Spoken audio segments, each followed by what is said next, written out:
그때 내 민족을 호위하는 대군 미가엘이 일어날 것이요 또 환란이 있으리니 이는 개국 이래로 그때까지 없었던 환란일 것이며 그때의 내 백성 중 무릇 책에 기록된 모든 자가 구원을 얻을 것이라. 땅의 티끌 가운데서 자는 자 중에 많이 깨어 영생을 얻는 자도 있겠고 수욕을 받아서 무궁히 부끄러움을 입을 자도 있을 것이며. 아멘. 다니엘서 오늘 이제 마지막으로 우리 다니엘서의 모든 부분들을 마치게 됩니다. 다니엘서는 구약의 종말론에 해당이 될 정도로 가장 어렵고 또 가장 난해한 이러한 내용으로 구성되어 있다라고 말씀을 드렸습니다.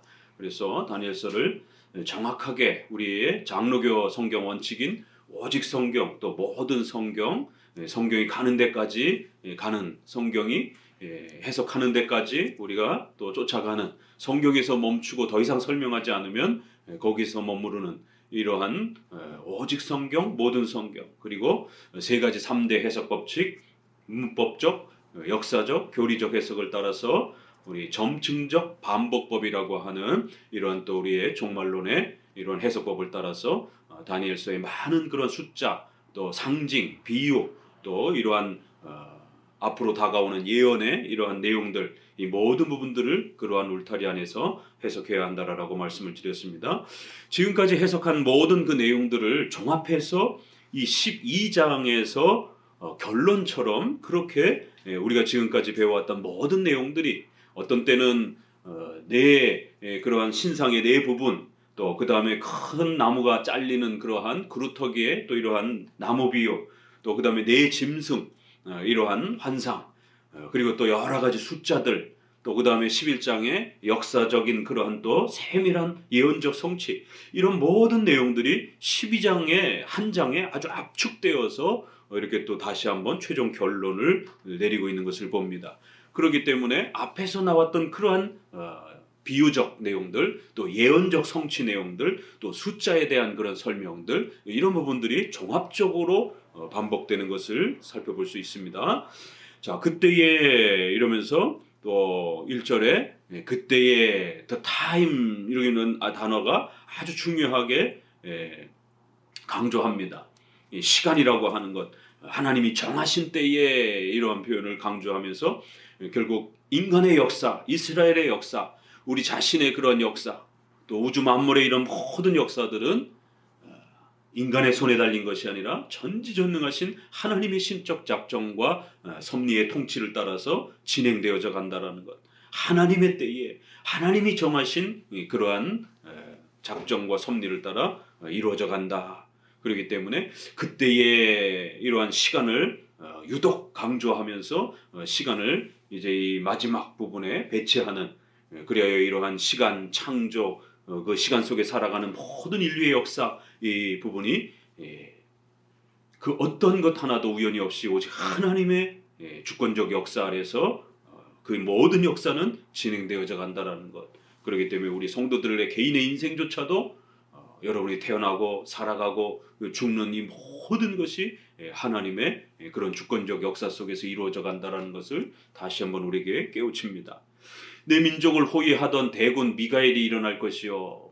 이 미가엘이란 앞부분에서 가브리엘 이런 또 천사, 또 미가엘과 같은 또 이러한 또 천사가 소개가 될 때에 여기서 이제 이러한 미가엘은 그리스도로 해석할 수도 있고, 앞부분에서처럼 천사들 중에 가장 대표적으로 이렇게 소개를 하면서 그 모든 그 역사의 이러한 부분에 이 천사가 아주 중요한 역할을 이렇게 감당합니다.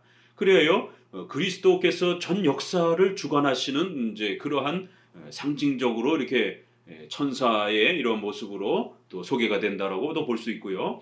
요한계시록에서는 그래서 그 천사들 중에 어떠한 그 천사에게 많은 천사들이 이렇게 수정을 들고 머리를 숙이고 이런 장면들이 많이 나옵니다.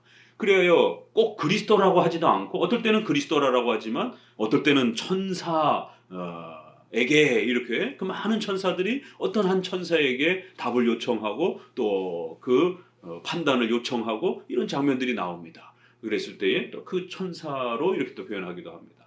그래서 미가엘은 하나님의 뜻을 받드는 천사장으로서도 해석할 수도 있고요. 또 이런 마지막 역사의 심판자와 또 재판장으로서 그리스도의 이러한 또 모습으로도 또 해석할 수가 있습니다. 미가엘이 일어날 것이요 또 환란이 있으리니 이는 개국 이래로, 어떤 나라가 시작된 이래로, 이스라엘 나라가 시작된 이래로, 또 더 나아가서는 넓게는 창조 이래로 그때까지 없었던 환란이며, 그때 모든 백성들 중에 책에 기록된 자만이 구원을 얻을 것이다라는 거. 이 한 문장, 벌써 책 그러면 구약에서도 생명책, 책 이런 단어가 많이 나오죠. 때로는 돌 이렇게 또 표현합니다. 이것이 신약으로 넘어와서 요한계시록에 보게 되면 구체적으로 생명책 이렇게 또 표현을 합니다. 하나님께는 책이 필요 없습니다. 그런데도 왜 하나님이 책에 이름을 기록한다라고 한 표현이 자꾸 나오냐면, 고대 세계에 있어서 역사적 해석을 우리가 해야 됩니다. 책에 기록해 놓으면 수백 년, 수천 년을 가기 때문에 이렇게 영원히 변치 않을 것이다. 영원히 그렇게 남아있다. 그 기록이 하나님 앞에 하나님의 계획과 뜻 속에 있다라고 하는 하나님의 작정, 섭리를 강조하는 표현입니다. 이런 표현들도. 그래서 변함이 없다라는 것을 강조할 때 돌에다 기록한다, 책에다 기록한다, 이러한 표현을 씁니다. 그래서 생명책, 책에 우리의 이름이 기록된다. 그래서 이것은 아주 중요한 그러한 구약의 의식법, 비유법 중에 하나입니다. 그리하여 에스라, 느헤미야 이런 데 보게 되면 또 민수기, 민수기는 영어로 numbers, 숫자들 이런 뜻이에요. 우리 한글로도 민수기 이러면 백성들의 수를 기록한 책 이런 뜻입니다. 그렇기 때문에 민수기는 백성들의 이름을 기록하고 12지파의 숫자를 확인하고 세는 책이라는 거예요. 독특한 이름이죠. 이스라엘의 12지파, 이스라엘의 12사도, 그래야 요한계시록의 천국의 하나님의 백성들을 12사도, 12지파로 이렇게 표현을 합니다. 그래야 민수기에도 왜 이렇게 백성들의 12지파의 이름을 끊임없이 기록하고 각 지파마다의 족장별로 그것을 세세히 제물을 어떻게 바쳐야 되고 행군을 어떻게 해야 되고 또 이동을 어떻게 하고 또 성전을 어떻게 둘러 보호하고 책임져야 되는지 그 사명과 이름을 아주 낱낱이 기록합니다. 에스겔과 이 에스라와 느헤미야에서는 포로에서 돌아온 백성들의 이름을 12지파에 따라 그 가문별로 또 낱낱이 기록을 합니다. 이러한 이름을 그렇게 기록하고 그 이름에 기록된 자만이 이스라엘의 12지파에 소속이 되어서 제사도 드리고 제사장 역할도 할 수 있는 이러한 가나안 땅 기업을 얻게 된다는, 소유권을 갖게 된다는 것. 그래서 족보에 이름이 없으면, 이스라엘의 그 족보에 이름이 없으면 이스라엘 백성으로 치지 않는다는 것이. 이것은 구약의 아주 가장 대표적인 6가지의 의식법 중에 하나로서 오직 하나님 앞에 예정된 자들만이 구원받는다는 것. 그 하나님의 신적인 예정 속에 기록된, 그렇게 계획된 그들만이, 그 이름이 있는 자들만이 구원받는다라고 하는 구약의 이스라엘 백성의 정체성, 구원받았다라고 하는 하나님의 자녀들이라고 하는 그 정체성을 확인하는 아주 중요한 의식적 수단이었습니다. 그래서 구약의 이스라엘은 생명책에 또 이런 족보책에 기록이 되느냐 안 되느냐가 결국 이스라엘 백성으로서의 정체성, 또 가나안 땅을 소유할 수 있는 기업 소유권, 그리고 멀리는 천국에 거할 수 있는 그러한 입장권, 결국 예정론에 입각하여 구원받은 자들의 명단이라고 하는 이런 아주 중요한 예정론을 이렇게 반영하는 그러한 또 수단이었고 의식법이었음을 기억해야 됩니다. 생명책, 그리고 또 족보에다가 끊임없이 12지파 이름을 가문별로 기록하는 이러한 구약의 독특한 모습을 우리는 잘 헤아려야 됩니다.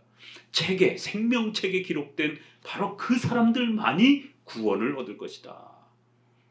결국 12장 1절은 이러한 모든 역사는 하나님이 정하신 때에, 그때에 하나님의 백성들, 바로 예정하신 그 하나님의 택함받은 백성들만이 구원을 얻는 거대한 그러한 하나님의 창조와 예정과 섭리의 역사라는 것이. 종말의 이제 마지막 때에는 큰 환난과 심판이 있을 것이다라는 것이. 왜요? 예수님을 믿는 사람과 예수님을 믿지 않는 사람에 대한 엄중한 최후 심판이 이제 곧 다가온다라는 것입니다. 하나님은 창조와 종말 전체를 이렇게 하나님의 계획 속에서 계획하셨다라는 것이.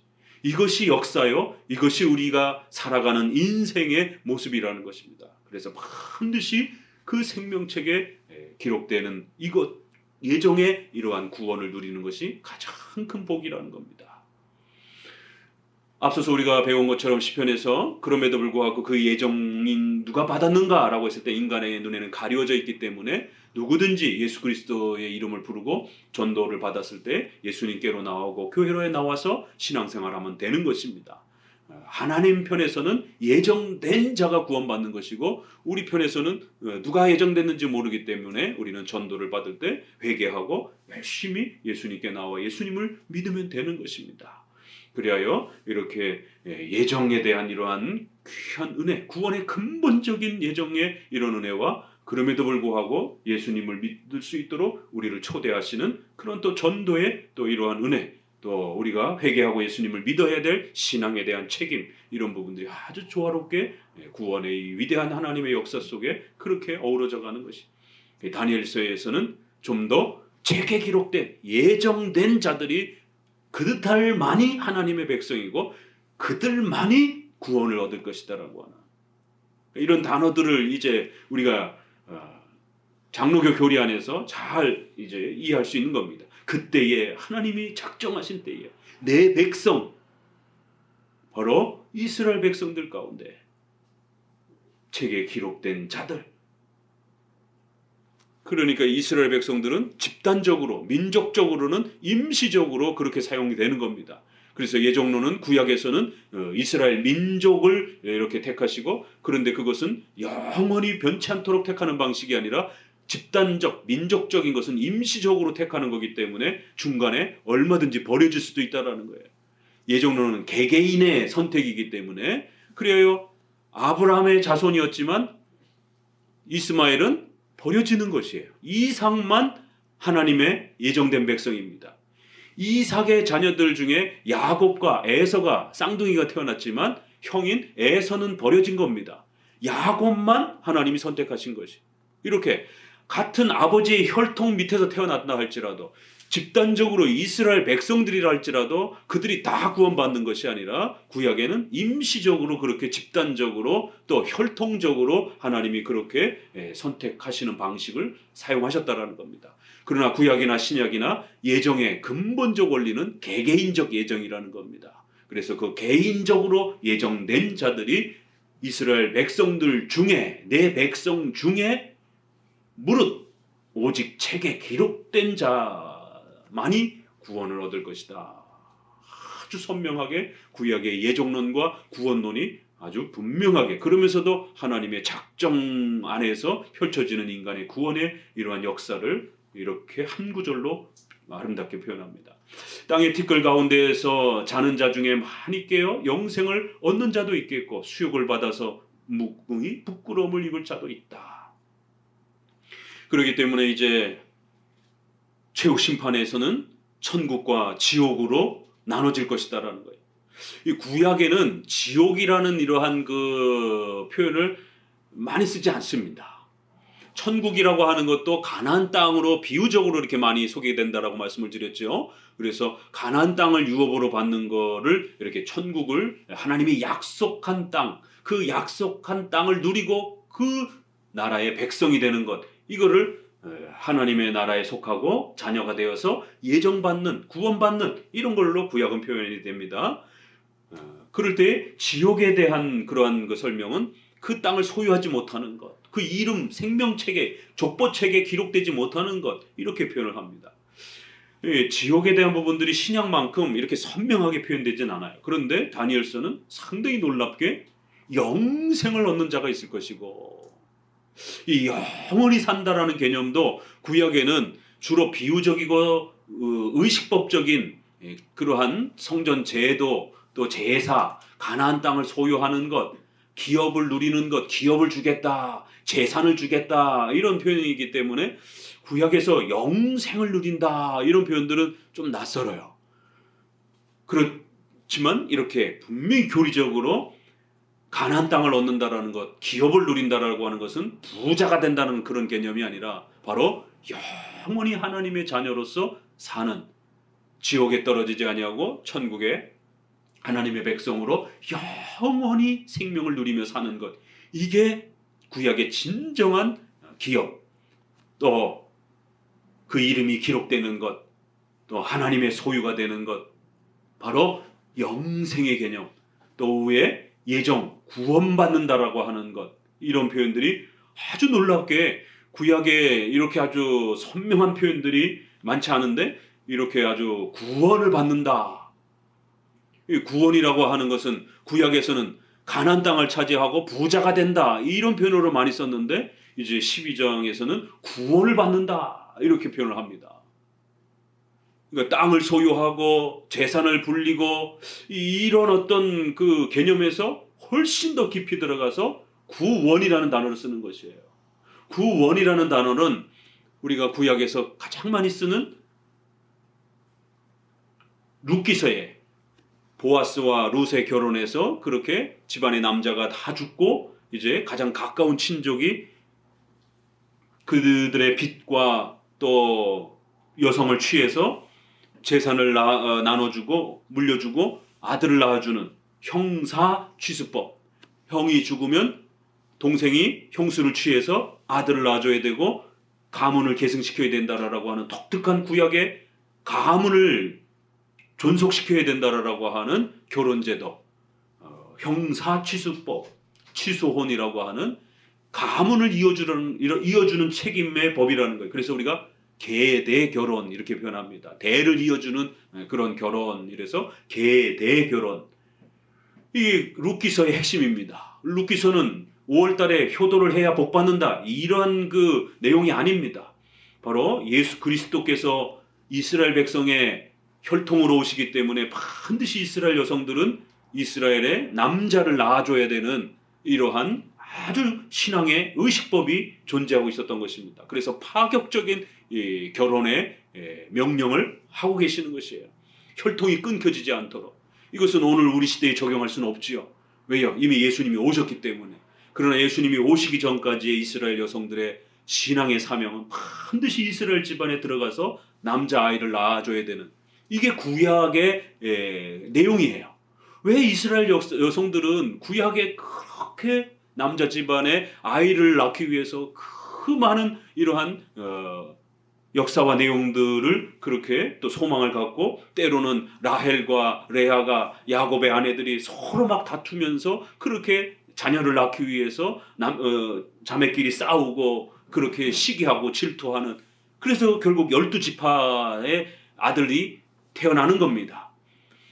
다말과 유다의 이러한 그 역사 속에서도 시아버지와 며느리가 동침을 하는, 이거는 일상 도덕적으로 설명을 할 수 없는, 그런데 유다는 바로 예수 그리스도께서 오셔야 되는 그 혈통이요 가문이란 말이에요. 그런데 남자 자손들이 다 죽어나가는 이 상황 속에서 그 다말이 하나님 앞에서 이스라엘 백성들의 남자를 잉태하고 양육하고 키워야 된다라고 하는 이 절체절명의 사명을, 하나님의 약속의 말씀을, 내 자손 중에 바로 구원자가 올 것이다라고 하는 창세기 3장 15절의 말씀을 그렇게 너희의 후손 중에 그 구원자가 오실 것이다라고 하는 이 사명을 신앙의 사명으로 받은 겁니다. 그리하여 수많은 룻기서의 이야기, 또 족장들의 그런 이야기, 또 다윗 가문의 그런 많은 여성들의 이야기, 이런 많은 이야기들이 그렇게 남자아이를 낳기 위한 많은 갈등과 그런 모습들로 그렇게 채워지는 겁니다. 바로 이런 내용들이, 그래서 빚을 대신 갚아주다, 또 자손을 그렇게 대신 낳아주다, 대속, 대리, 대신 갚아주다, 대속이라는 개념이에요. 값을 치러주다. 이걸 히브리 말로 고엘, 그래서 고엘 제도다 이렇게 표현을 합니다. 우리 번역에는 기업을 무르다 이렇게 표현되어 있습니다. 그 기업을 이어주다. 형의 집안이 대가 끊겼고 그래서 아들이 끊겼고 그렇게 되면 남자 집안으로 재산이 물려지는데 그렇게 되면 재산도 다 잃어버리게 되고 그렇기 때문에 그 집안의 자손과 재산을 이어주다. 계승시켜주다. 그래서 기업을 물러주다. 기업을 계승시켜주다. 이렇게 기업을 물을 자 이렇게 표현을 합니다. 계승시킬 자. 고엘 제도라고 이렇게 표현합니다. 대신 그렇게 재산을 만들어주는 것, 대신 자손을 만들어주는 것입니다. 대속 개념이에요. 그래서 그의 빚 그리고 그의 잘못 이런 모든 부분을 대속하다, 대신 갚아주다 이런 표현이 이제 점점 선명하게 후대로 갈수록 발전이 되면서 가나안 땅을 재산을 차지한다 이러한 그 천국 기업 개념에서 빚을 갚아주다, 대신 속량해주다, 값을 치러주다, 속량, 구속, 대속 이런 단어들이 이제 구약에 조금씩 등장을 하면서 재산을 소유하다라는 개념도 천국을 소유하는 가나안 땅을 소유하는 것을 천국을 소유하는 구원 개념으로 이렇게 소개를 했고 또 한편으로는 어떤 값을 치러준다라는 것, 빚을 대신 갚아준다라는 것, 대속, 속량, 구속 이런 단어들이 구원을 뜻하는 단어로 점점 확대가 되는 겁니다. 신약에서 보면 너무 간단하지만 예수님이 우리의 죄값을 대신 짊어지시고 십자가에 죽으시는 대속적 그 은혜. 그래서 우리가 대속적 우리의 죄가 예수님에게 전가된다라고 하는 이 죄의 전과 이러한 대속적 형벌, 이러한 대신적 이러한 은혜 이런 표현이 선명합니다. 그런데 이제 구약에서는 이런 대신적, 대속적, 대리적 이러한 죄값을 치러주고 또 모든 빚을 갚아준다 이런 부분들이 구원, 구속, 속량, 대속 이런 고엘이라는 단어에서 계속적으로 확장이 되는 것입니다. 그러니까 한편으로는 가나안 땅을 부자가 되는 것처럼 이렇게 구약에는 구원을 소개를 합니다. 내가 땅을 줄 것이다. 기업을 줄 것이다. 구약에는 땅이 있어야 농사를 짓고 먹고 살 수 있기 때문에 땅을 갖고 있지 못하면 죽는 겁니다. 생명을 유지를 못하는 거예요. 그래서 한편으로는 땅을 주겠다, 재산을 주겠다라는 개념으로 그렇게 구원을 가르친 거고 또 한편으로는 그럼에도 불구하고 또 이렇게 대신 갚아주다. 이게 참 놀랍죠. 이신칭의에서 의가 뭐라 그랬죠? 칭의, 의롭게 여겨주다라고 했을 때 그 의는 두 가지로 구성되어 있다 그랬죠. 우리의 죄가 예수님께 전가되는 바로 대속적 형벌. 우리의 죄값이 예수님에게 전가되어 예수님이 죄인처럼 십자가에서 우리의 형벌을 그렇게 받으시는 것이에요. 그래서 대속, 구속, 속량. 그런데 또 한편으로는 그 예수님이 율법에 순종하심으로 하나님이 요구하셨던 그 모든 명령, 아담에게 요구하셨던 그 모든 행위 언약의 명령을 예수님이 온전히 순종하셔서 완전히 하나님의 공의를 만족시켜서 의를 성취하신 거예요. 그 의를 우리에게 값없이 주는 겁니다. 그 영광스러운 보물을 우리에게 값없이 주는 것이에요. 이게 의입니다. 칭의할 때 우리가 의롭게 되어지다, 구원받았다라고 했을 때 우리의 죄값이 없어지는 것. 그 다음에 예수님이 이루신 그 의가 우리의 것이 되어서 이제는 우리가 하나님 앞에 예수님만 믿기만 하면 의로운 자가 되었다라고 이렇게 하나님의 자녀요 의로운 자다라고 하는 걸 우리가 칭의 그렇게 여겨지는 것입니다. 근데 구약에도 구원을 보니까 크게 두 가지로 되어 있어요. 한쪽은 가나안 땅을 엄청난 기업과 재산을 부귀영화를 주겠다. 한쪽에는 대속, 구속, 대신적 속량, 빚을 없애주겠다. 빚을 대신 갚아주겠다. 그래서 구원이라는 이 단어가 구약에서 그렇게 쓰이는 겁니다. 한편으로는 빚을 없애주고 빚은 대신 갚아주고 그렇게 대신 자손을 또 그렇게 낳아주겠다. 책임을 다 대신 갚아야 행해주겠다라는 거예요. 한편으로는 천국을 뜻한 이러한 가나안 땅의 보물을 재산을 전부 다 너에게 주겠다. 아무 대가 없이. 이렇게 구약에도 하나님이 주시는 구원의 개념을 두 의미로 설명을 했고, 신약에는 그것이 이신칭의에서 의의 개념으로 죄의 전가, 의의 전가라고 하는 이중 전가, 이신칭의에서 의가 뭡니까? 이러면 이중 전가를 꼭 생각하셔야 돼요. 우리의 죄가 예수님께 전가되고 예수님이 이루신 의가 우리 것이 되어서 우리가 의로운 자로 여김을 받는 것. 내가 한 게 아닌데 예수님이 하신 거를 내가 한 것처럼 그렇게 여겨주겠다라는 거예요. 칭해주겠다라는 거예요. 그리하여 이중 전가로 이루어지는 그 복의 구원의 은혜를 우리가 이신칭이다, 칭의다라고 이렇게 말하는 거예요. 죄의 사면과 의의 획득을 말하는 겁니다. 구약에서 구원을 얻을 것이요, 그리고는 너희가 영생을 누릴 것이다. 신약하고 이렇게 연결해서 구약에는 이런 표현이 의식법과 제사법으로 많이 표현이 되는데 이 12장에서는 아주 굉장히 뚜렷하게 이렇게 설명을 하는 겁니다. 구원의 개념을 한 번 더 영생의 개념으로 소개를 하는 거예요. 절대로 단지 가나안 땅만 소유하고 그 족보책에 이름만 기록됐다라고 해서 영생을 누리는 게 아니라 바로 그 구원이란, 영생이란 바로 장차 오실 예수 그리스도로 말미암아 우리의 모든 죄값이 사해지고 예수님을 통한 이루신 이 의가 우리의 것이 되어서 우리가 죄사함을 받고 의롭게 되어 하나님의 자녀가 되는 것, 그리하여 영원히 천국에서 하나님과 함께 사는 것, 이게 구원이라는 거예요. 영원히 사는 것이 구원이라는 겁니다. 가나안 땅에서 그 강원도 땅만한 그 요만큼 가지고 그렇게 사는, 이게 구원의 본질이 아니라는 겁니다. 땅을 주려면은 애굽 땅이라든가 바벨론 땅처럼 그런 제국의 땅을 좀 뚝 나눠주시는가 이래야지. 그 강원도 땅만한 뭐 그거 얼마나 되겠습니까? 그 수많은 그 예정된 성도들이 얼마나 많은데 그 땅 나눠 가지려면 n분의 1로 하게 되면은 뭐 한 평이나 여러분 앞에 돌아오겠어요? 그것도 안 될 수도 있는 겁니다. 그렇기 때문에 구약에서 구원이란 의식법 가나안 땅을 소유를 한다라고 하는 걸 통해서 바로 예수 그리스도를 통해서 우리가 구원받고 의롭게 되어 하나님의 나라에서 영원히 죽지 않고 죄 없이 의로운 자로 그렇게 살아가는 것, 하나님의 자녀로서 살아가는 것, 이게 구원의 본질이라는 거예요.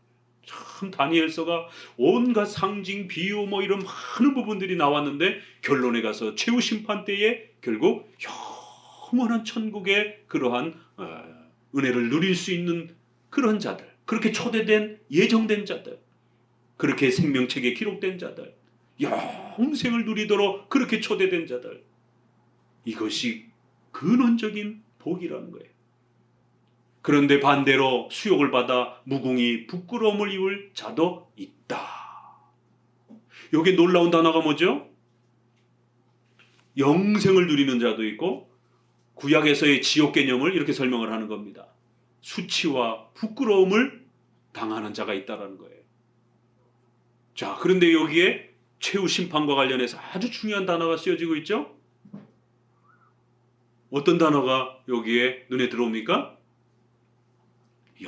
영원히, 무궁히, everlasting이라고 하는, 이거 다 똑같은 단어예요. 우리는 번역을 바꿔서 둘로 했지만 영원히 생명을 누릴 것이요, 영생, 영원히 부끄러움을 당할 것이요. 오늘날도 이 영원한 심판, 영원한 생명, 이 최후 심판을 이렇게 강조하는 우리 장로교리를 부담스러워하는 영혼 멸절설, 영혼 소멸설, 존 스터트라고 하는 그 유명한 성공의 목사조차도 영혼 멸절설을 주장을 합니다. 문화와 관련해서 한국에서 굉장히 선호도가 높고 많이 즐겨 읽는 이 존 스터트의 이 종말론은 굉장히 잘못된 겁니다. 어떻게 하나님이 영원히 벌을 하셔? 어떻게 영원히 살아? 그래서 영혼 멸절, 영혼 다 없어진다라는 것이에요. 아니요, 영혼은 불멸하도록 그렇게 창조되었고 육체만 없어지는 거예요. 그랬다가 최후 심판 때 그 육체조차도 다시 부활을 통하여 새 몸을 받게 될 거고 몸과 영혼이 영원히 사는 겁니다. 그게 영생 개념이에요. 그리고 지옥에 떨어진 자들은 영혼의 고통뿐만 아니라 육체의 고통까지 더하기 위하여 그들도 부활시켜서 몸과 영혼 전체가 영원히 지옥에서 무공히 부끄러움을 받는 형태로 지옥의 형벌과 벌을 받을 것이다라는 거예요. 놀라운 표현입니다. 영원히 사는 자들이 있을 것이고 영원히 지옥의 형벌을 받는 자들이 있을 것이다라는 거예요. 그런데 이 두 선택과 유기의 대상은 생명책에 예정된 형태로 이루어진다는 거예요. 놀라운 표현입니다. 3절 지혜 있는 자는 궁창의 빛과 같이 빛날 것이요 많은 사람을 옳은 대로 돌아오게 한 자는 별과 같이 영원토록 비치리라. 그럼에도 불구하고 누가 구원받을지 누가 지옥에 떨어질지 우리 인간의 눈에는 가려져 있는 거예요.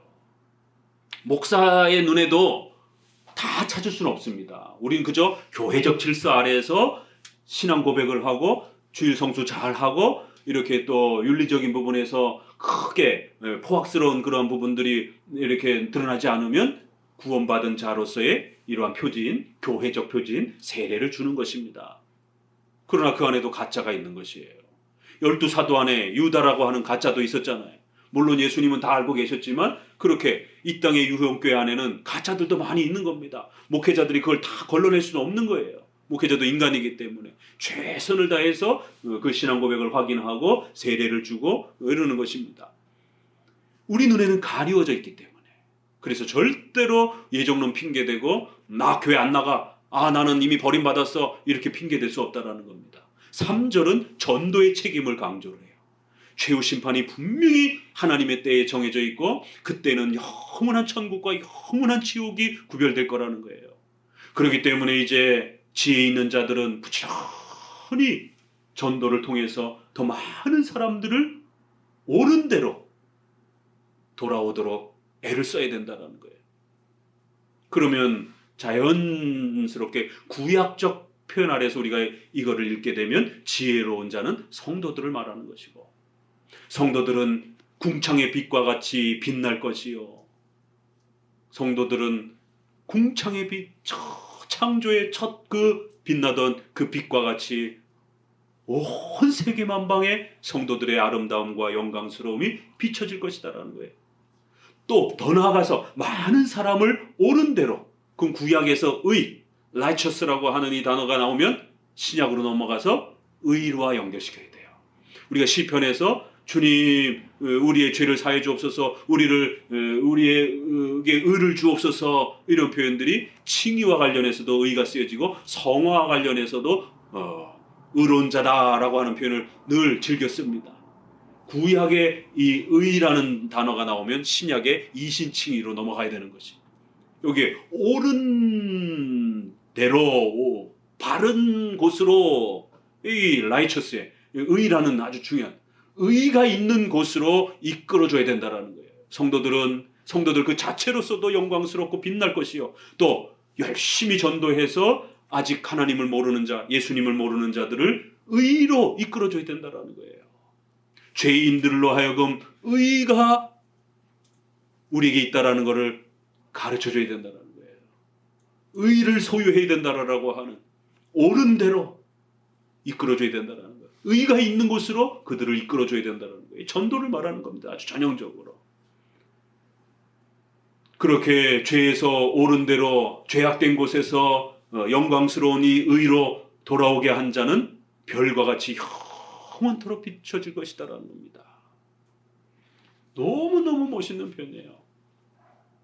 이건 시편의 그냥 그 시의 한 구절처럼 성도들은 가장 창조의 그 궁창의 그 첫 그 죄가 없었던 그 가장 태초의 그 빛의 아름다움처럼 그렇게 성도들은 온 만방에 그들의 가치가 빛날 것이요. 더 나아가서는 많은 죄인들을 교회로 또 예수님께로 전도하고 인도한 성도들은 더 아름답게 빛날 것이다라는 겁니다. 우리 성도들도 우리 장로교를 소개하고 드러내기 위해서라도 열심히 전도하셔야 되고 또 유형교회를 세워가도록 또 이런 우리는 미자립교회에 해당이 됩니다. 개척은 30년 전에 했지만 아직 미자립 교회에 해당이 되는 것이에요. 그래서 미자립을 속히 이렇게 벗어날 수 있도록 그렇게 열심히 사명감을 가지고 또 전도하셔야 됩니다. 그 과거에는 주일날 예배드리고 오후에는 전도지를 가지고 열심히 전도하는, 주일날은 그런 걸 하는 날이에요. 그런데 이제 요즘에는 전도에 대한 이런 부분들이 점점 교회마다 성도들마다 소홀해져 가고 있습니다. 그러면 안 됩니다. 열심히 전도하셔야 돼요. 여러분의 가족도 전도하셔야 되고 여러분의 이웃도 전도하셔야 되고 또 교회적으로도 또 함께 전도하셔야 됩니다. 특별히 이제 문화가 바뀌어서 이런 SNS라든가 이런 여러 가지 또 사이버 공간에서의 이런 많은 교제들이 일어나는 시대가 되었습니다. 트위터라든가 뭐 페이스북이라든가 이런 SNS의 이런 부분들이 없던 시절과 또 이렇게 있는 시절은 또 너무 다르잖아요. 전 세계에 있는 사람하고 또 교제할 수 있는 이러한 커뮤니케이션의 공간이 아주 놀랍게 열렸단 말이에요. 그러면은 과거처럼 발로 뛰어다니면서 전도지를 돌리지 않더라도 지금은 이제 여러분들이 처해 있는 공간에서 최선을 다해서 또 이런 SNS 공간이라든가 이런 부분들을 잘 활용하셔서 목사님의 설교를 공유해 주는 것만도 전도입니다. 그래야 또 진리에 갈급한 성도들이 검색을 하다가 알고리즘에 의해서 그 같은 주제들이 이렇게 뜨게 되면 눈에 들어오고, 그러면 한 번이라도 설교를 듣다가 감동이 되어서 이런 바른 종교개혁적 신앙을 접한다라면 여러분은 그 옳은 대로 이끌어준 그러한 귀한 상급을 별과 같이 영원토록 빛날 것이다라고 하는 이 상급을 누리게 되는 것입니다. 목사님 설교 한 번도 공유하지도 않고 뭐이 그리 바쁘다라고. 물론 여러분의 직장과 삶에도 충성돼야 됩니다. 그러나 그것만 하면 안 되는 것이에요. 그러면 최소한 시간을 어느 정도 일부분 좀 떼어서 일주일에 1시간이라도, 그러면 최소한 일주일에 주일날만이라도 공예배 끝나고 돌아가서 저녁 때는 책도 좀 보고 또 이런 설교 공유라든가 이런 부분들도 좀 하고, 이러한 유형교회적 전도의 책임을 분명히 감당하셔야 됩니다. 그 공유도 해주고 또 이렇게 댓글이라든가 이런 부분들을 남겨서 자꾸 이렇게 그 검색이 될 수 있도록 열심히 노력하셔야 됩니다. 그래도 기존에 있는 분들이 많이 노력하고 또 우리 학생들이 많이 노력을 해서 이렇게 네이버라든가 이런 데서는 우리가 아주 그 상위 검색으로 이렇게 올라온단 말이에요. 중고나라라든가 뭐 이런 거랑 거의 비슷하게 중고나라에서 칼빈 주석 내놨으면 중고나라에서도 칼빈이 뜨고 우리 한마음교회도 칼빈이 뜨고 이럴 정도로 이렇게 그 상위 검색에 올라온단 말이에요. 이게 다 성도들의 수고와 헌신 때문인 겁니다. 그러면 이제 또 뒤늦게 참석하시는 분들도 부지런히 이런 책임감을 가지고 감당하시기 바랍니다.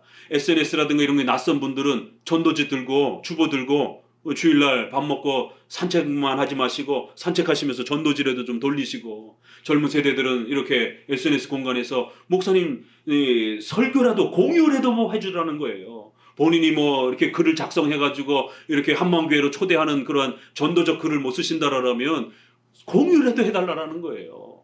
그러면 우리 한마음교회가 또 알려지고 그 설교가 또 다시 한번 노출이 되고, 그래서 많은 사람들에게 장로교 신앙을 알릴 수 있는, 지금 장로교 신앙은 거의 지금 사라져가고 있습니다. 자유교회, 회중교회, 신비주의적인 교회, 오순절파 교회, 이러한 부분들이 그 많은 대세를 이루고 있기 때문에 노회, 총회, 교회법이라고 하는 이 정통 장로교회의 이러한 모습과 질서들은 거의 지금 사라져가고 있어요. 장로교 중요하다라고 떠드는 목회자가 별로 없단 말이에요. 우리 선조들이 종교개혁을 통해서 회복한 교회는 루터파 교회가 아닙니다. 찌빙글리와 칼빈은 노회, 총회라고 하는 교회법이 존재하는 그러한 개혁교단, 장로교단을 세워준 겁니다. 제네바의 그 유명한 컨시스토리, 그래서 번역도 그냥 컨시스토리라고 합니다. 이게 당회도 아니고 노회도 아니고 그 두 개를 다 이렇게 섞은 형태의 기관이에요. 왜냐하면 제네바는 좁기 때문에 교회가 몇 개 안 돼요. 그러다 보니까 여러 교회가 연합해서 회의를 해야 되는 노회 역할을 하기에는 조금 작아요. 그렇다고 개교회의 어떤 결정도 아니고, 어찌됐든 그 제네바에 있는 몇 교회들이 항상 모여서 회의를 하고 그런 교회법을 결정을 하고, 그 교회법을 가지고 제네바에 있는 모든 시민들로 하여금 제네바 교리문답에 서명하라라고, 목사도 서명을 해야 되고 성도도 이 교리문답에 서명하라라고, 이렇게 신앙생활할 것이다라고. 그걸 왜 성도들한테 다 요구하느냐라고 반발이 일어나가지고 결국 파렐과 칼빈이 제네바에서 쫓겨난 겁니다. 3년 뒤에 칼빈을 다시 모셔올 때 그때 요구했던 그 교회법, 교리문답 서약하고 결혼식과 관련해서 또 성찬식 자주 행할 것, 시편 찬송 부를 것, 이런 몇 가지를 최초의 1542년에 제네바 교회 법령으로 선포를 한 겁니다. 그게 오늘날 우리 장로교 교회법의 바로 모체가 된 겁니다. 이거 교회법 허락 안 해주면 안 돌아가겠다라고. 그래서 제네바 의회에서 허락해 줄 테니까 제네바로 다시 돌아와 달라고. 이렇게 콘시스토리라고 하는 그 교회의 모든 지역 교회에는 각각 개교회가 아니라 반드시 연합하여 권징 기간의 7위회 기간 아래에서 서로가 함께 교회법을 지키고 함께 신앙 고백을 지키고 맹세로 서약으로 지키고 일치된 그러한 유형 교회적 질서 아래에서 그렇게 살아가야 된다라고 하는 강력한 상회의 아래에 있는 교회 제도를 꿈꿨고, 거기에 네 직분, 교수, 그 다음에 목사, 장로, 집사라라고 하는 사직분제를 칼빈이 로마 가톨릭의 사제직을 다 폐쇄시켜버리고 장로제도 개념을 그렇게 회복시켜 준 것입니다. 3절에서 이렇게 전도의 책임, 유형교회적 책임, 이런 부분들을 소개하면서 반드시 성도들은 전도해야 되고, 누가 예정된 자인지 모르기 때문에 열심히 전도하고, 그리고 그 전도를 받았을 때 내가 죄인입니다, 예수님이 내 대신 십자가에서 모든 죄값을 해결해 주셨습니다, 고백하면서 교회로 나오면 구원받는다라는 것이에요.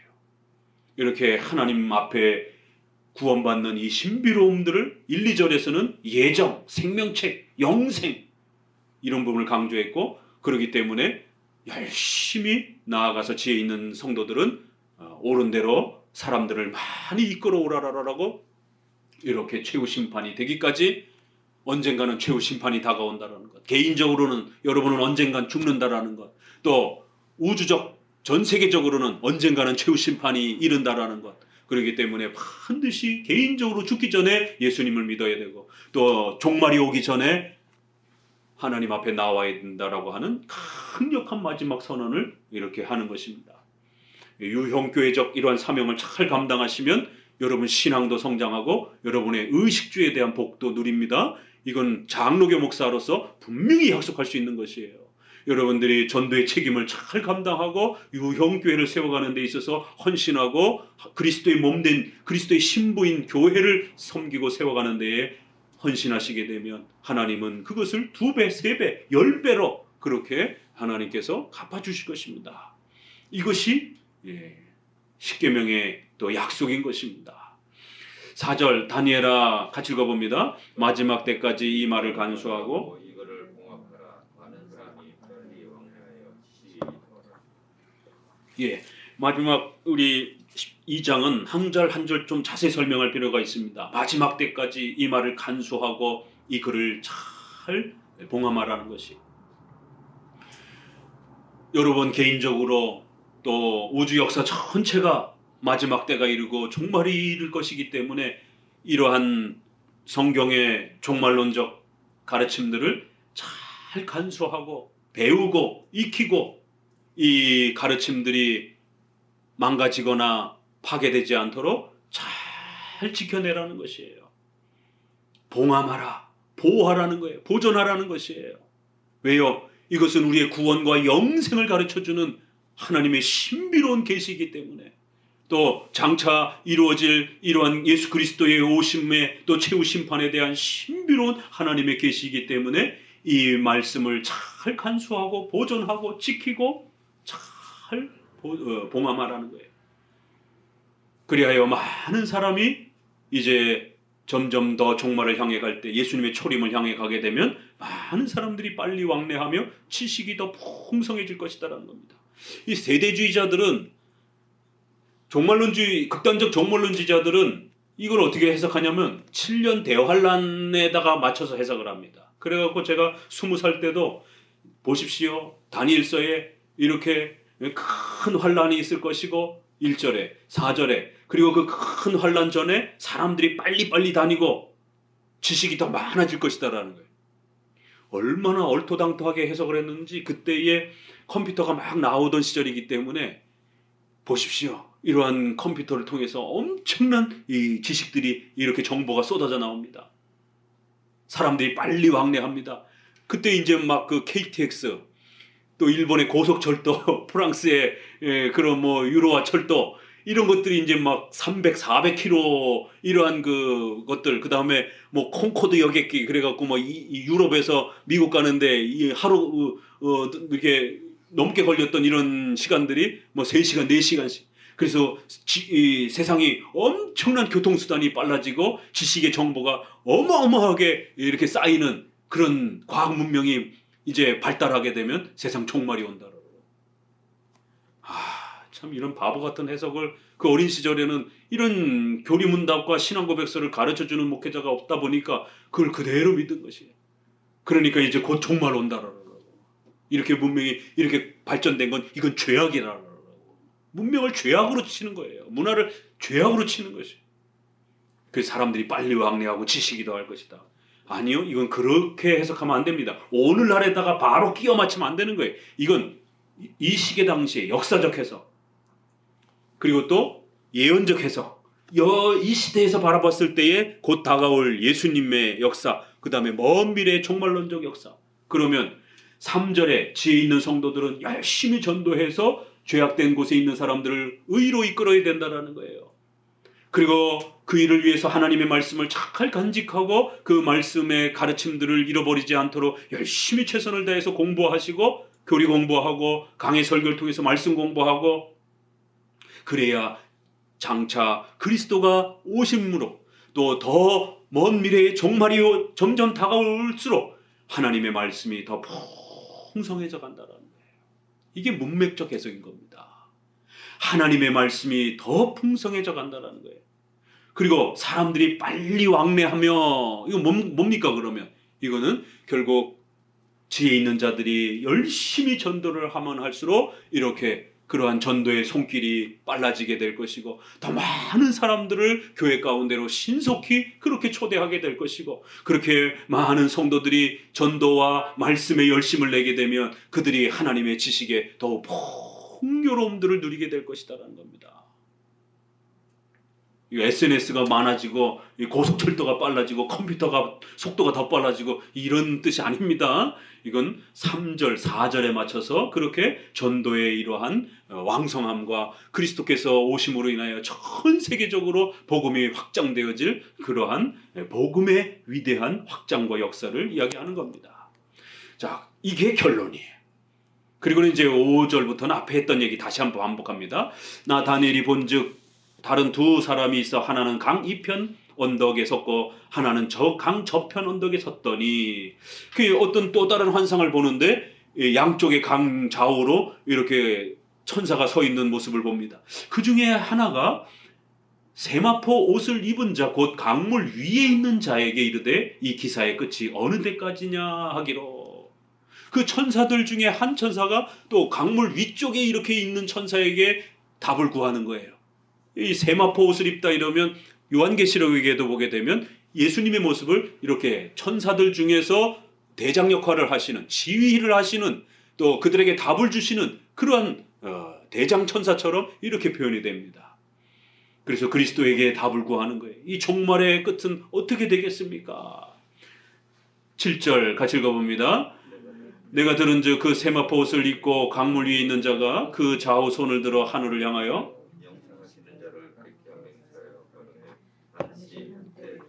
반때를 지나서 성도의 권세가 다 깨어지기까지 하리니, 정확한 날짜는 이야기 안 하셔요. 그렇죠? 그 세마포 옷을 입은 분이 하늘에 영원히 사시는 하나님을 향하여 이 종말의 이러한 그 뜻을 가르쳐 주시옵소서라고 하니까 반드시 한때, 두때, 반때. 앞에서 우리가 7장 25절에서 읽었던 내용입니다. 계시록에서도 또 11장, 12장에서 반복되어서 나옵니다. 한때, 두때, 반때.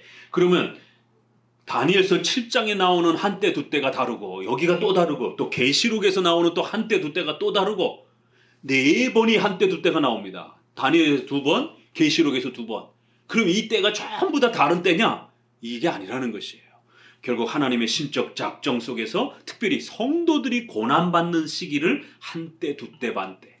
그래서 어느 특정한 기간 동안에 성도들이 고통을 받을 텐데 그 고난과 아픔이 더 2배로 늘어날 때가 있다는 거예요. 그러나 그 성도들의 고난이 신속히 절반으로 줄어서 그렇게 성도들이 쉼을 얻고 또 평안을 누리도록 하나님이 도와주실 것이다라는 거예요. 세상 종말이 오기까지는 이렇게 교회는 고난을 받고 불신자들 때문에 어려움을 겪기도 하고 또 국가의 이러한 불신앙 때문에 수많은 또 적대적인 그러한 고통과 어려움을 겪는 그러한 고난을 겪을 것이다라는 거예요. 그래서 교회가 고난당하는 것에 대해서 전혀 이상하게 생각하지 말고 종말 때까지 그 교회의 고난과 또 세상의 불신앙은 끊임없이 이렇게 반복이 된다라는 겁니다. 그러한 세상 속에서 또 성도들은 열심히 전도하고 그러면서 또 교회를 세워가는 이러한 모습이 하나님의 작정과 섭리 속에서 그렇게 계획된 것이다라는 거예요. 그렇기 때문에 어느 특정한 시대에만 교회가 고난받고 이런 게 아니라는 거예요. 종교개혁 시대 때도 로마 카톨릭에 의해서 성공에 의해서 얼마나 그 개신교가 또 종교개혁자들이 청교도들이 핍박을 받았습니까? 그러다가도 또 종교개혁이 그렇게 막 불처럼 타오르는 그런 또 쉼을 누리는 거잖아요. 오늘 우리 시대는 이렇게 교회가 법적으로 보호되고 안정을 누리고 이런 쉼을 누리는 거예요. 그럼에도 또 이런 교회의 이러한 부흥을 싫어하는 국가의 이러한 정책과 위정자들에 의해서 또 교회가 고초를 당하기도 하고 또 동성애라든가 차별금지법과 같은 이런 아주 반기독교적인 또 윤리들이 엄청난 교회에 또 고통이 되기도 하고 이게 계속 반복이 되는 겁니다. 그러면서 종말을 향해 가는 것이다라는 거예요. 그럴 때 우리 성도들은 두려워 떨지 말고 이러한 전염병, 국가의 전쟁, 국가의 또 핍박, 불신자들의 그러한 공격 이런 것들을 아주 낯설거나 새로운 것이거나 또 하나님이 모르시게 발생되는 거라든가 이렇게 생각하지 말라는 겁니다. 이 모든 것은 우리 머리털까지 세신바 되시고 하나님이 허락하지 않으면 절대로 이 풀 한 포기도 일어날 수 없는 하나님의 절대 주권적 작정과 섭리의 허용 아래에서 계획 아래에서 이루어지는 것이다라는 거예요. 이 하나님의 주권적 신앙, 신론을 아주 강력하게 붙들어야 된다는 겁니다. 이거 붙들지 못하게 되면 우리 인생이 완전히 그냥 주저앉아 버리게 됩니다. 돈도 많이 쌓아놓은 것 같지만 어느 한순간에 그 돈이 다 날아가기도 하고 건강도 아주 좋아온 것처럼 그렇게 자신만만했지만 어느 날 갑자기 알 수 없는 병이 덜컥 생기기도 하고 갑자기 또 교통사고라든가 이런 또 사회적 재난을 통해서 그렇게 고통을 당하기도 하고 또 전 지구적인 이런 전염병과 또 이런 전쟁 때문에 물가가 뛰어서 일반 서민들은 엄청 고통을 당하기도 하고 우리 인생 우리가 알 수 없고 우리 힘으로 안 되는 게 수두룩합니다. 하나님의 절대 주권 아래에서 우리가 살아간다는 것을 신뢰하고 살지 않으면 불안해서 살 수가 없어요. 그렇기 때문에 성도들은 불안해하지 말고 걱정하지 말고 하나님을 믿고 의지하면서 하나님의 말씀을 신뢰하면서 그렇게 살아가라는 것이 모든 일이 다 그렇게 되면 끝날 것이다라는 거예요. 우리가 원하는 때 끝나는 게 아니라는 겁니다. 하나님이 정하신 때에 모든 일이 그렇게 마무리될 거라는 거예요. 8절 읽어봅니다. 내가 듣고도 깨닫지 못한지라 내가 가로되 내 주여 이 모든 일의 결국은 어떠하겠습니까? 다시 한번 물는 것이에요. 이 참 종말의 이 위대한 하나님의 이 거대한 심판과 또 교회가 그 고난 속에서 살아가는 이 신비로운 섭리의 역사를 다 깨닫기가 쉽지 않지요. 또 우리 스스로 개인에게 주어지는 그런 또 그 시간마다 또 여러분들은 날마다 선택을 해야 되고 또 매일매일 여러분들은 크고 작은 선택들을 하면서 살아가야 됩니다.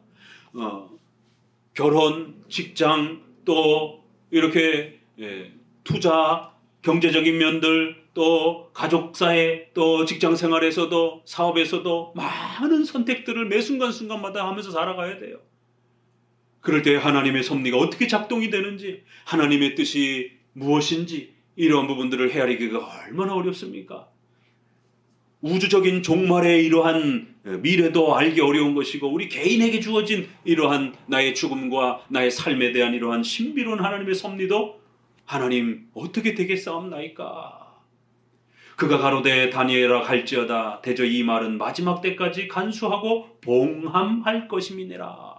답변이 뭐예요? 언제 종말이 몇 시에 오는지 그런 것에 신경 쓰지 말고 하나님의 말씀, 지금까지 받았던 그 하나님의 말씀을 다시 반복합니다.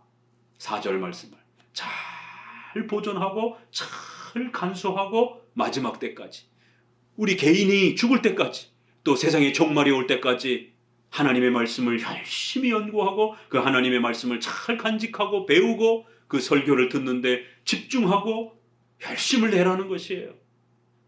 그러면 10절 같이 읽어봅니다. 많은 사람이 연단을 받아 스스로 정결케 하며 희게 할 것이나 악한 사람은 악을 행하리니 악한 자는 아무도 깨닫지 못하되 오직 지혜 있는 자는 깨달으리라.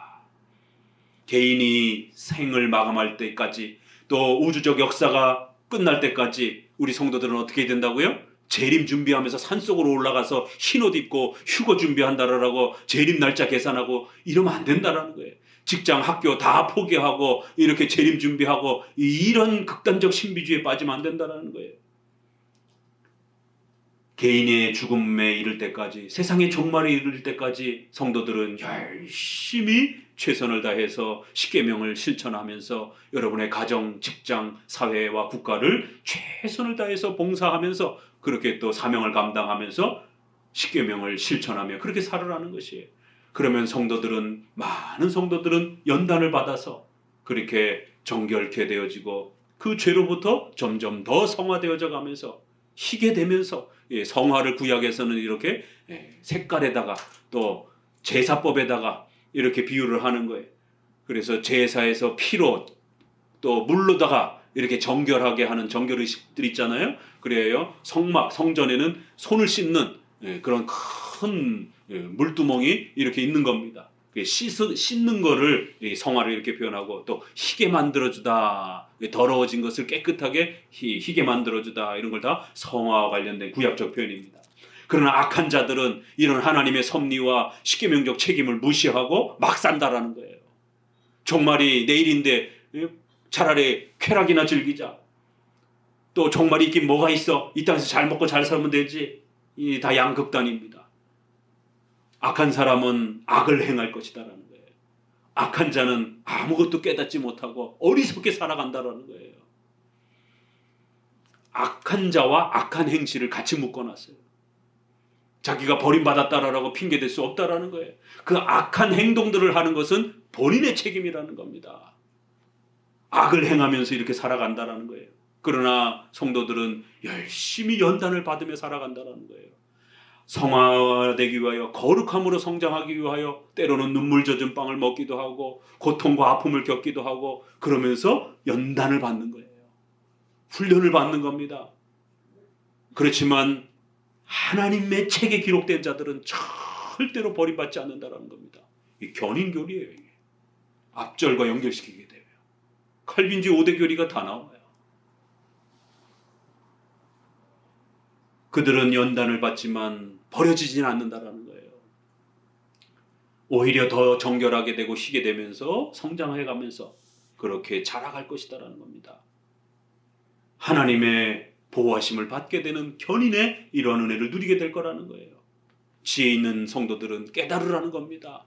이게 종말을 향한 하나님의 거대한 계획, 또 여러분의 개인의 생애 마감을 목적으로 하는 그런 하나님의 그 계획이다라는 겁니다. 11절, 매일 드리는 제사를 폐하며 멸망케 할 미울 물건을 세울 때부터 1290일이 지낼 것이요 기다려서 1350일까지다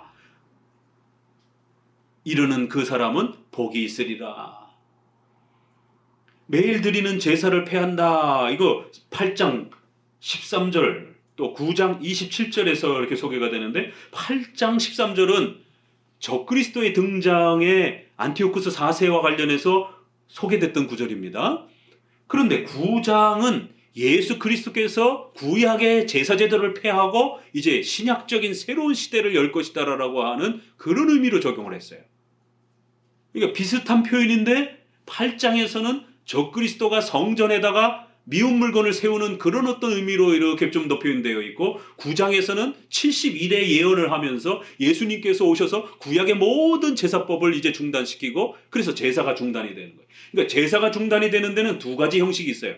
적그리스도가 교회를 방해를 해가지고 예배를 못 드리게 하는 제사를 중지시키는 강제가 있고 9장에서는 70일의 가운데 그리스도가 오심으로 구약이 중단되어지고 이제 신약과 같은 새로운 구원의 역사와 시대가 오므로 인해서 구약적 제사가 완성되고 성취됨으로 폐지가 되는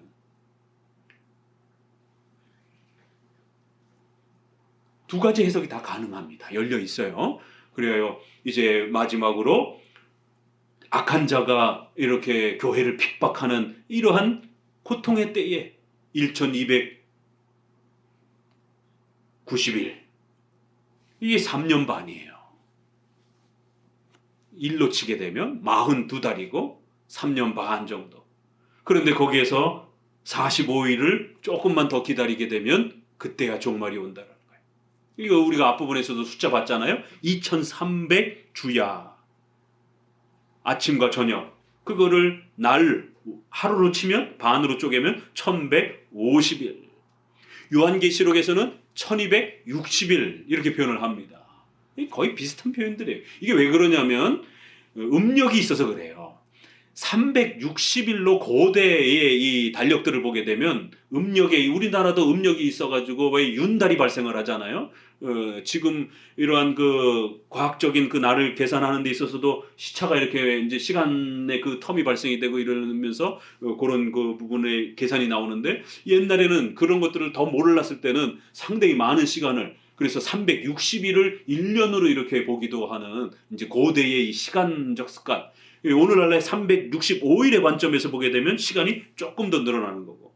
그래서 360일로 이렇게 계산을 하게 되면 대략 한 1260일 정도의 시간들이 이렇게 표현이 됩니다.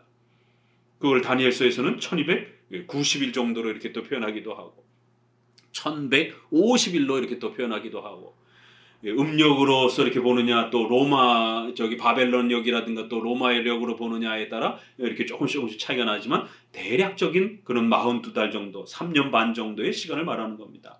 거기서 한 달 정도 조금만 더 인내하고 기다리라는 거예요. 성도들의 고난은 한때 두때 반때 또 7년이라고 하는 완전 숫자에 보게 되면 한 절반 정도 고난과 아픔을 겪고 나면 성도들은 곧 최후에 완성되는 종말의 때를 우리는 보게 될 것이다라는 거예요. 또 이거를 그리스도와 관련해서 보게 되면 장차 그리스도께서 오셔서 이제 놀라운 그 안의 그 위대함들을 우리가 맛보게 되는 예수님이 육체로 이 땅에 오시는 것은 그건 가장 값진 영광스러운 구원의 완성이 이루어지는 겁니다. 그렇기 때문에 그리스도의 초림까지 조금만 더 기다리라는 것이에요. 그럼 이제 곧 초림이 그리스도께서 이 땅에 육체를 가지고 오셔서 우리의 모든 죄를 위하여 대신 십자가에 죽으시는 그런 위대한 역사가 펼쳐질 것이다라는 거예요. 그래서 그리스도의 초림으로 보는 입장, 그 다음에 조금 재림의 종말의 이러한 그 내용으로 보는 입장, 둘 다 이렇게 우리 장로교 안에는 좀 더 열려 있습니다. 이렇게 하나님의 신적 계획 속에서 거대한 그 종말이 또 그리스도의 오심이 이루어질 것이다라는 거예요. 13절 읽어봅니다. 너는 가서 마지막을 기다리라. 이는 내가 평안히 쉬다가 끝날에는 내 업을 누릴 것이다. 그러니까 우리 성도들은 어떻게 하라고요? 극단적으로 살고 막 이러면 안 되는 거예요. 너는 가서 마지막을 잘 기다리며 살으라는 것이에요. 산속에 가서 기다리라 이런 뜻이 아닙니다. 마지막을 기다리면서 내가 평안히 쉬면서 그렇게 열심히 살아가라는 뜻입니다. 그러면 내가 수고한 그 열매를 누리게 될 것이다라는 거예요. 그렇게 열심히 연단받으면서 열심히 십계명을 실천하면서 자신의 생애를 살아가는 사람, 또 최후 심판을 살아가는 사람, 그 사람은 복이 있도다. 이거 어디서 봤죠? 그 사람은 복이 있도다. 복이요. 그 사람은 시편 1편 1절. 다니엘서 12장의 마지막 결론이 시편 1장 1절하고도 만나는 거예요. 아쉐레 하면서 우와 이 엄청난 복이요 감탄문으로 쏟아내면서 그 사람은 복이 있도다. 우리 번역은 그렇게 돼 있죠. 도대체 왜 이 사람이 그렇게 엄청나게 복되더라라고 말하는가? 그 사람이 부자인가? 권력자인가? 아니요. 바로 예수 그리스도를 통해서 영생을 누리고 예정받아 제한속죄의 그리스도의 은혜를 누리며 구원으로 초대된 자들, 하나님의 나라를 기업으로 받는 자들, 그리고 그의 생애 동안에 열심히 연단을 받아 더 하나님 앞에 성화되어져 가는 그런 성도들, 그러한 성도들은 복이 있도다라는 거예요. 이제 돌아가서 마지막을 바라보면서 평안히 그렇게 쉬면서 열심히 삶을 살아가라는 거예요. 그러면 우리가 살아가는 동안 사명 감당하면서 그렇게 하나님 앞에 여러분의 삶을 사명 감당하고 유형교회를 또 열심히 섬기는 사명 감당하고 이러면 하나님 앞에서 내 기업을 누리게 될 것이다라는 거예요. 다니엘서 굉장히 멋있게 끝나죠. 우리가 앞부분에 상징도 있고 뭐 여러 가지 어려운 표현들이 많았지만 오히려 12장은 신약을 생각하면서 읽으면 또 우리 장로교회의 교리를 생각하면서 읽으면 굉장히 쉽게 읽을 수 있습니다. 이렇게 성경이 쉽게 읽혀져요. 오늘 종말론 다니엘서의 마지막 부분을 이렇게 마쳤습니다. 다니엘서 꼭 기억하셔서 요한계시록과 잘 연결해서 특별히 가장 어려운 성경 중에 다니엘서, 요한계시록, 우리 장로교가 해석하는 점층적 반복법에 입각한 이러한 해석법에 입각해서 장로교의 이 위대한 또 종말론의 교리들을 잘 마음에 새기셔서 하나님의 작정과 섭리 속에서 하루하루를 또 우리의 생애에 책임감을 다하면서 그렇게 살아가는 성도들 되시기를 주의 말씀으로 권면을 드립니다.